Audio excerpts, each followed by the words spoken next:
آج 1400 سال گزرنے کے باوجود پھر بھی یہ فحشیات ایسے بچھائی جاتی ہیں جیسے یہ واقعہ کل رونما ہوا۔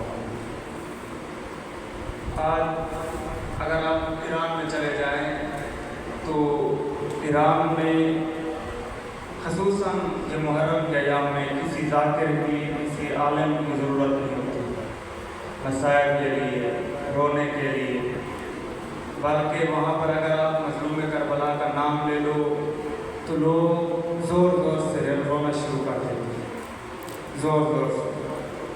وہاں پر ایسی تیاری کی، ایسے ماحول کی ضرورت نہیں ہوتی۔ آج 8 محرم،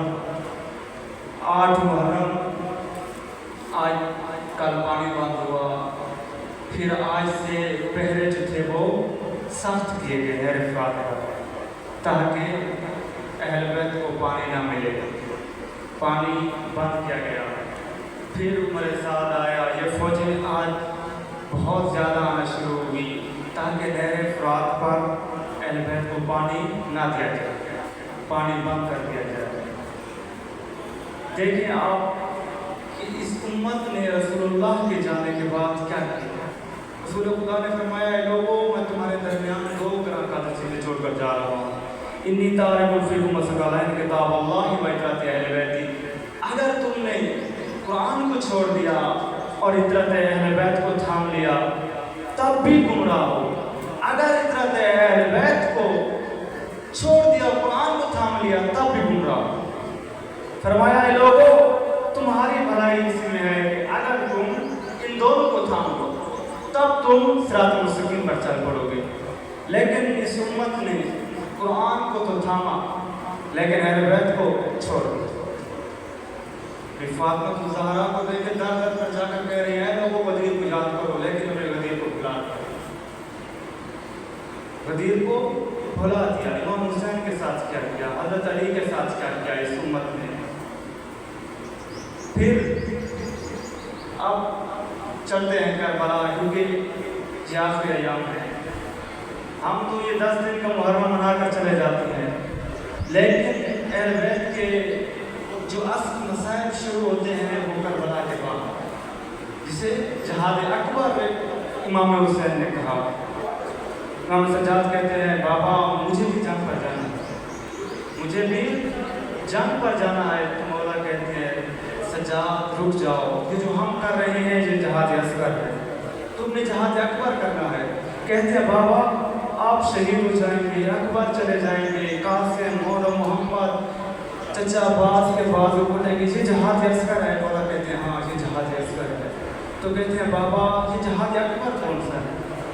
امام کہتے ہیں، جہاد اکبر جب شام غریبہ ہوگی، خیام جلائے جائیں گے، خیام جلائے جائیں گے، چادریں چھن جائیں گی، بیٹا اس جلتی ہوئی آگ میں سے تیری پھوپھی تمہیں نکالے گی، پھر اس کے ساتھ تمہیں شام کے بازار میں جانا ہوگا، کوفہ کے بازار میں جانا ہوگا۔